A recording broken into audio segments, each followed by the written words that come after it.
how markets in the West African space closed trading, starting with the BRVM. The BRVM 10 index closed at 229.83 points, down by 3.05%. Well, meanwhile, the BRVM composite lost 2.36% to close at 206.89. Well, total value traded on the day dropped to 133.10 million CFA francs. The currency for the region is trading at 513.02 against the US dollar, putting its year-to-date change at 2.68%. While in Ghana, the GSC Composite Index closed at 1,880.95 points, down 0.15%, and taking its year-to-date change to 56.78%. The GSC Financial Stock Index remained unchanged with at 1,608.94 points, hence year-to-date still at 54.73%. Well, onto the currency fronts, the Ghana CD weakened to 2.04 to the dollar, putting its year-to-date change at 6.87%. Moving on now to Nigeria. The Nigeria All-Share Index closed on a positive note, up 0.61% to 37,014.79 points. The year-to-date gain is now at 31.82%. Well, activity level also shot up by 50% to 3.2 billion naira. Well, some of the gainers were Agilvent, Conorest, IHSM, Mansard Insurance, and CAP, while the losers include GlaxoSmithKline, Portland Paint, Transcore, and Prestige. For an outlook for the Nigerian equities markets, I'm joined in the studio by Mukhtar Muhammad, an analyst at Ansar Investment. Well, thank you so much for joining us, Mukhtar. Yeah, John. Well, like I mentioned just now, I mean, market up over 0.5%. Volumes are also shot up by 50%. Now, what are your thoughts on the recent trend we're seeing? It's expected because we're in the second half of the year, and the results will soon be coming in, mostly for about up to 70% of the stocks that are listed in the Nigerian Stock Exchange. So it's expected that investors are beginning to take position in anticipation of those results that will soon be coming in, mostly from the insurance.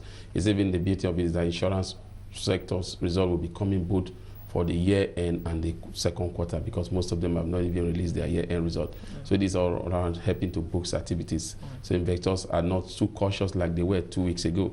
2 weeks ago we had the profit taking and stuff like that, but now we're beginning to see investors take position in fundamentally strong stocks.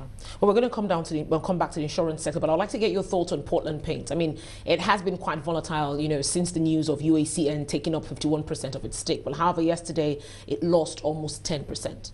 It's expected because, UACN is a brand and they're into the real estate sector of the economy, and they are one of the biggest. And again, getting a stake in taking over Portland Cement also is going to boost the bottom line of Portland Cement, knowing fully well that when you talk about real estate, you can't take away painting from real estate.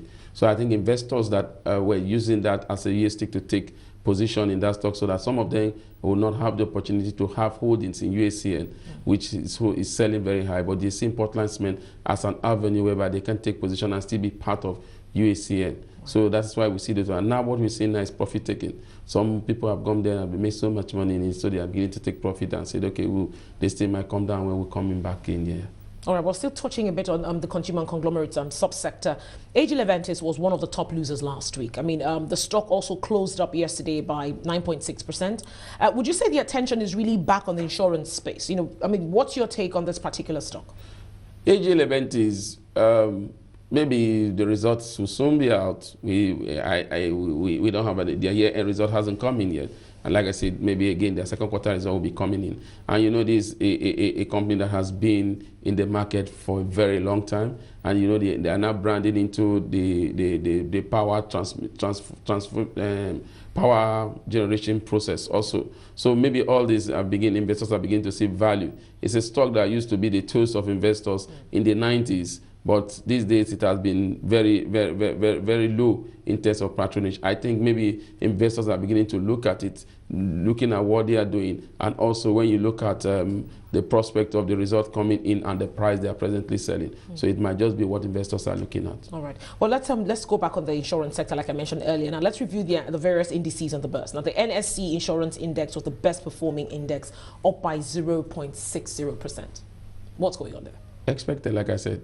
Year results half-year result. Okay. What are the values of those stocks in the insurance? They are more or less what we call the penny stock. And these stocks are really, really penny. Some of them, the highest selling insurance stock is not even up to 3 naira. So investors are looking at that. There's a penny stock when some of them have been selling for 50 kobo. And some of them, that their results, the first and second and third quarter have been very good. They are even selling for less than 80 kobo. So investors are taking position in those stocks. The insurance sectors is the tools of investors in terms of profit taking. And that's why it remains one of the most volatile in the market, because most investors don't stay so long in the insurance sector. They just dive in there, make their profit and bail out. So you see, the sector is high for some time, then before you know it, it's getting low, and investors goes in there. You give so many stocks in the insurance sectors are just bargain for investors.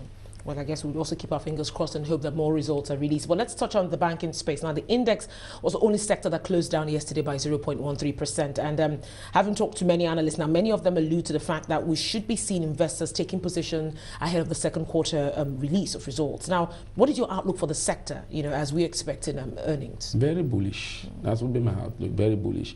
Just yesterday, we had a letter from GTB saying the board will be meeting next week to determine interim dividend for their investors. Access Bank to is another bank that gives interim dividend to its investors. So and you can look at the price. So you begin to see so much activity there, knowing that the banking sector is the most liquid sector in the Nigerian market.